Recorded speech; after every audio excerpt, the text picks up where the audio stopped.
Does it ever feel like you're a marketing professional just speaking into the void? Well, with LinkedIn ads, you can know you're reaching the right decision makers. You can even target buyers by job title, industry, company, seniority, skills. Wait, did I say job title yet? Get started today and see how you can avoid the void and reach the right buyers with LinkedIn ads. We'll even give you a $100 credit on your next campaign. Get started at linkedin.com/results. Terms and conditions apply. Hey, it's Ryan Reynolds here from Mint Mobile. Now, I was looking for fun ways to tell you that Mint's offer of unlimited premium wireless for $15 a month is back. So I thought it would be fun if we made $15 bills. But it turns out that's very illegal.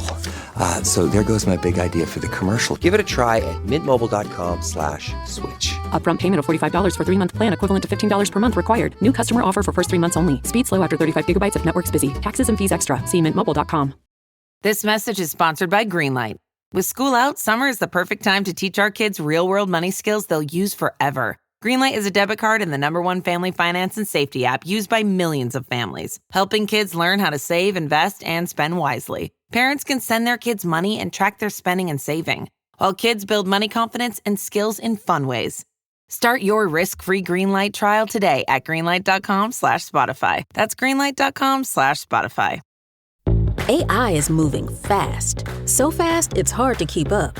In fact, in ServiceNow's latest AI Maturity Index, scores dipped 20% from last year. But that's okay, because AI isn't a sprint. It's a marathon. You may be behind today, but tomorrow, you could be a pace setter. Dive into ServiceNow's AI Maturity Index and see how you can innovate as fast as your ambitions. Visit servicenow.com/AI maturity. How do you top your love for your cat? With a cascade of decadent savory gravy over a mouth-watering mousse pâté. Fancy Feast gems. 2 gourmet pâtés in 1 convenient pack. Simply peel and plate to reveal a pyramid shape that makes eating delightful and pamper her with an experience as extraordinary as she is. Turn the everyday into the extraordinary with Fancy Feast gems.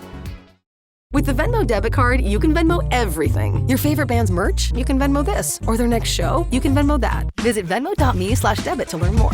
The Venmo MasterCard is issued by the Bancorp Bank N.A. pursuant to license by MasterCard International Incorporated. The card may be used everywhere MasterCard is accepted. Venmo purchase restrictions apply. Does it ever feel like you're a marketing professional just speaking into the void?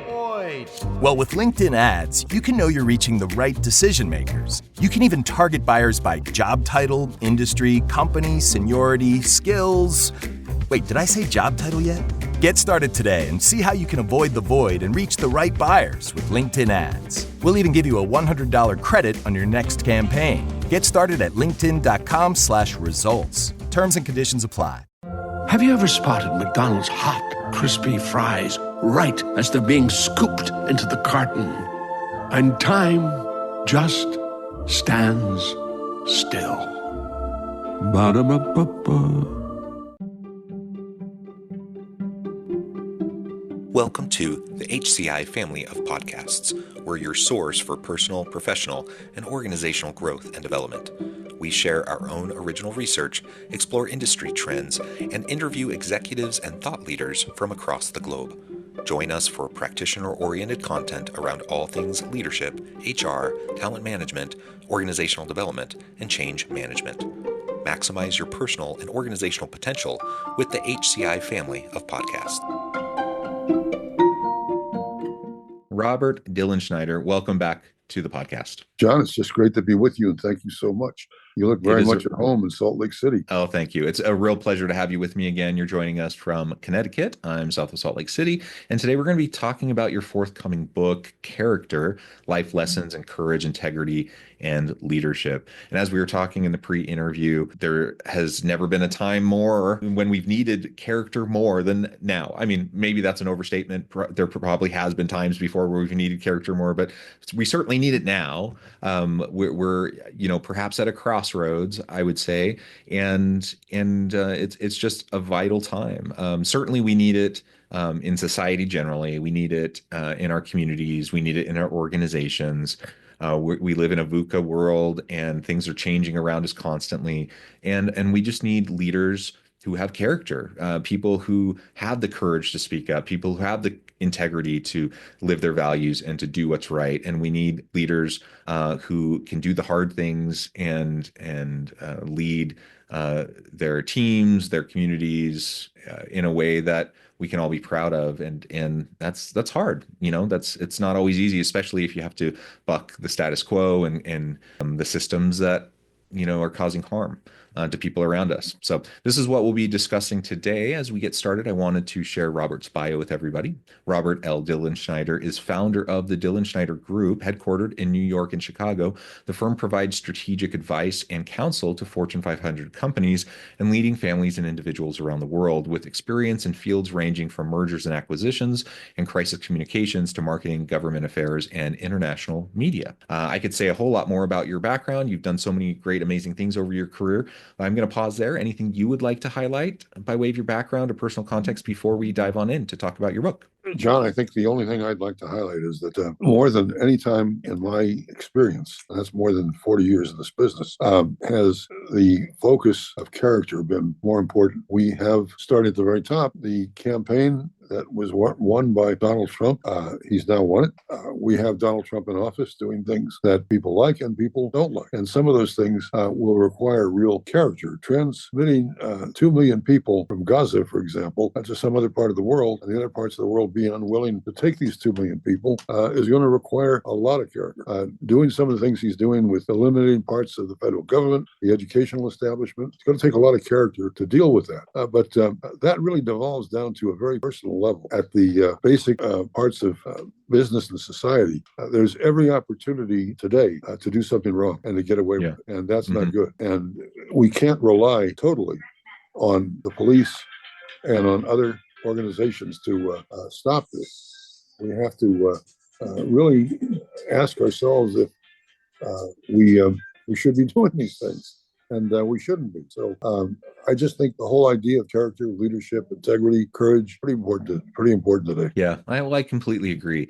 And you're right. You brought up, a political commentary there for a moment. And while this isn't a political podcast,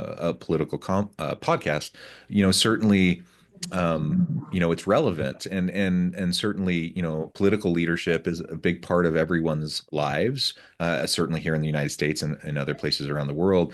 Whether we're talking about politics, though, or we're talking about internal leadership within an organization, or we're talking about, community leadership within the home, regardless, character matters. You also highlight, that people have different views.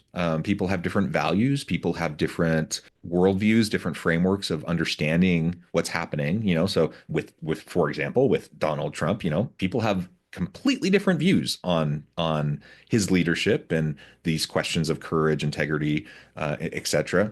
We're not going to parse that out today, but what I do want to highlight, and what we're going to discuss, hopefully in a helpful way today, is really just how important it is to live our values, how important it is to live with courage, to be willing to stand up, to be willing to speak out, to be willing to challenge the status quo. That takes courage. And I feel like we live in a world where most people, they want to put their heads down, they want to get by.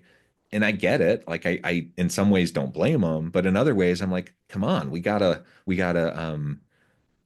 do what's right for those around us. And especially when harm is happening. If harm is happening to our family, we're going to speak up, right? If harm is happening to people in our community, sometimes it's easier to look the other way because it's not directly impacting us. If harm's happening to our direct team at work, sometimes it's easier for us to speak up because it's more direct. But if it's happening to other people that are a little bit more disconnected from us at work, somewhere else in the organization, maybe it's easier to kind of set it aside, or to kind of put our heads in the sand a little bit and to think, it doesn't really matter. I'm not going to pay attention to that. The reality is, though, it does matter. What happens to one happens to all of us, and courage is important. And integrity is important. We need to live our values, and we need to stay consistent with those values. And we're going to have honest well-meaning, well-intentioned individuals are going to have differences of opinion around different policy issues, around different, policies, practices, and procedures within organizations. That's one of the wonderful things about, having freedom of speech, having freedom of, having democracy, have, the opportunity for people to come together, to share ideas, to kind of hash those things out, because then you have, hopefully the best ideas float to the top, right?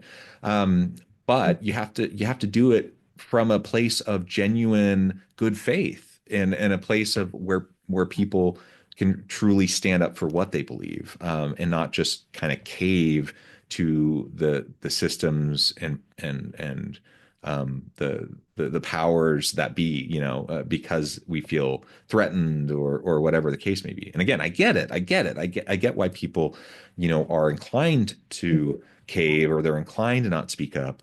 But now, perhaps more than ever, or more than ever in recent years or decades, it's really, really important. It is really important. And one of the things that people do, and you mentioned it earlier, is when moments come up that are controversial, or moments come up where a decision has to be made and might be unpopular, they don't do it. And that's a problem.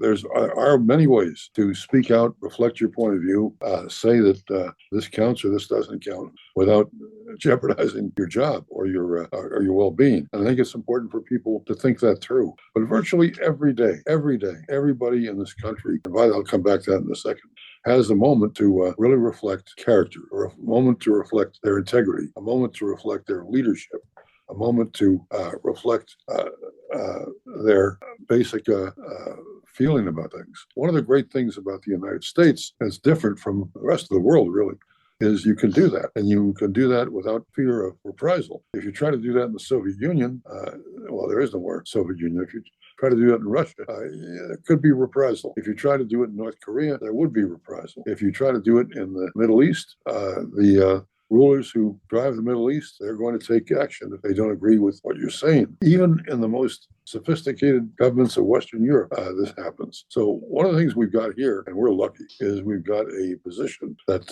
almost nobody else in the world enjoys. We can say what we want. We can say it as long and as hard as we want. And hopefully we will not be in any way compromised by doing that. But it's important to do that. And the most important thing is we continue to do it. The minute we stop doing it, we'll have a situation like is found in some of the other countries I've just mentioned. So it's really important to do that, in my view. Yeah. And you've lived a long life. You've had a long career. You've worked with a variety of leaders across industries and a lot of different types of leadership roles. What would you say are some of the reasons why people don't have that courage or that integrity? Because there are genuinely, shall I say, weak people who don't have those things. But most people are good, honest people who wake up in the morning wanting to do the best they can, right? And most people aren't nefarious. Most people don't wake up in the morning thinking about how they're going to hurt those around them. Like, most people wake up in the morning wanting to go put their best foot forward, do the best they can, help those around them, right? Yet when things get rough and tough, and when you find yourself in ethical dilemmas, or you find yourself in a hard situation, it becomes a rarity when people have that leadership courage. Why do you think that is? I think at the end of the day, and again, this is really for the United States, somebody looks within themselves and I say, am I willing to create even the slightest risk of sacrifice when I need it? I need it for my family. I need it for my job. I need it for those around me. Am I willing to take a risk and speak out or do something that reflects a level of something I don't necessarily agree with? Why does that happen? It happens because people want to, frankly, protect themselves. I'm not saying everybody on your podcast should go out and complain or do the right thing, or try to do the right thing. I'm saying character is probably pretty obvious to people that are listening to the podcast. They know what to do. You and I know what to do. The challenge is doing it. And that's not an easy challenge to deal with. Yeah. Whether, it's the integrity piece, being honest and true to ourselves. Sometimes there's some self-awareness issues. Sometimes we lack self-awareness. But again, I'm going to start with the premise that most people know what's right. Like most people know what the right thing to do is. I think that's Um, true. and so if we start with that premise, and then most people have the desire to do the right thing, and I believe that's true. So if we start with those two components, then it really comes to, okay, what will it take? And you already identified that we live in a society where we have more safety and protections than many other societies in other parts of the world. So it takes less courage for us to speak up and to speak out than it would in many other societies around the world, right? And yet, we still don't. And yet, we still in our organizations, we may not stand up for that colleague or whatever. And because yes, there might even though the risk might be small, it might be minuscule, we still aren't quite willing because maybe it'll have a small impact on our career, or maybe that next time that promotion comes around, we're afraid that maybe we'll put a bad taste in the mouth of the person making the decision, or what, name the thing, right? It could be anything. Um, and I get it. These are all realities that we have to face, and we have to think about our families, and we have to, do that calculus and balance those decisions. I'm not here to judge anyone in their particular decision making, but when it comes down to it, are we willing to stand up for those who don't have power, who don't have privilege, who are the disenfranchised, who are underserved, or who might be targeted in some way, who might have injustices served upon them, and if not us, then who? And that becomes the question. And I'm not delusional enough to think that I single-handedly am going to go about changing the world. I don't have that power. I can't make the difference for everybody, right? But I can make at least a small difference within my sphere of influence. I can make this at least a small difference for the people around me. And collectively, together, if we all raise our voice, we can all make a big collective difference, right? But it only works if we're all, having that courage. And yeah, that just often is lacking. And so, my hope is that in this moment of time, whether we're talking about volatility in the workplace, in the labor market, and in our businesses, or if we're talking about social issues, geopolitical stuff, whatever, that people will take another look at themselves and see, like, what can you do, what are you comfortable doing, and then maybe nudge yourself to go a little bit out of your zone of comfort, a little bit into that area of discomfort. And I think you'll find that you can go into that area of discomfort a little bit more. Like, it's not as dangerous as maybe you might think it is. Like, it's not as hard to have courage as perhaps maybe you thought it was. And you can help and support and stand up for people around you. And with, you don't have to be like some amazing hero. You don't have to be like a Martin Luther King. You don't have to, like, you can do the simple little things each and every day and make a big difference, and be someone who's known, has a reputation for integrity and courage, and who's going to do the right thing. And that matters. That really does matter. Who would deny having that kind of reputation? Very few people. I think, though, that there are a tremendous number of opportunities that come up virtually every day for everybody, and they just don't speak out on it. And one of the things that makes the United States what it is we have spoken out on it, and we have dealt with issues, and we're hopefully going to continue on that for some time. For sure, Donald Trump is going to give us plenty to speak about. There's no question about that. Joe Biden, at the end of his tenure, gave us a lot to speak about. I mean, frankly, the pardoning of all of those people, really incredible. But then here comes Trump, and he pardons everybody that on January the 6th did what they did. There's something wrong with this. And it overrides the system of justice we have in this country. And justice is really critical. It's critical to character, at least in my opinion.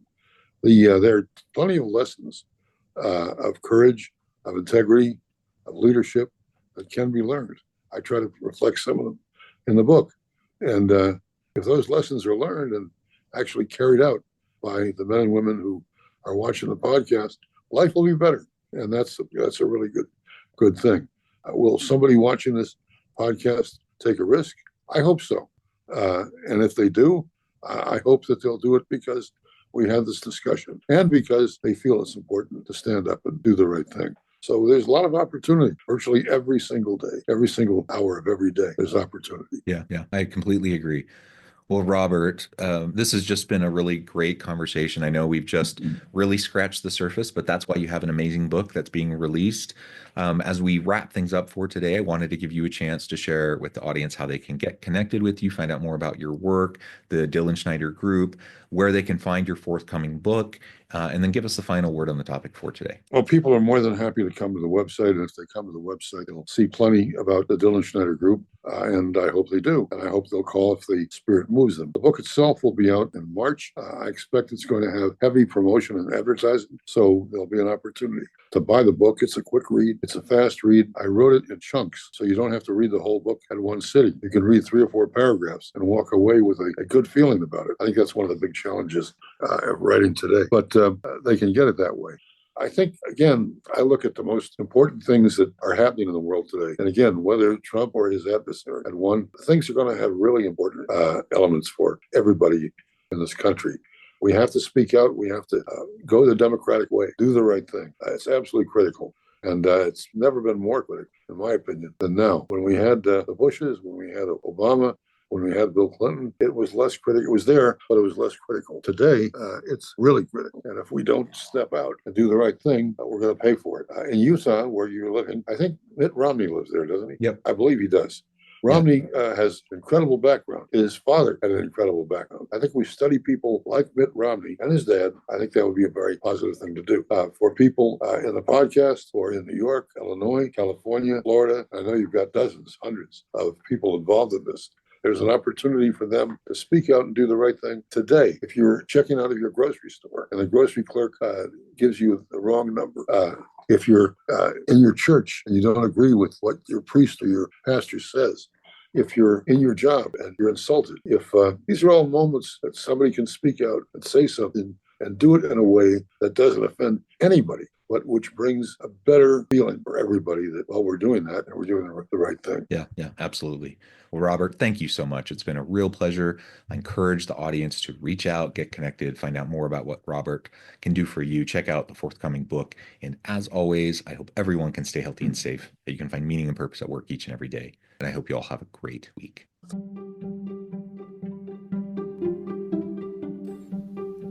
Thanks for joining us for this episode of the podcast. We hope you stay healthy and safe, and please join us again soon.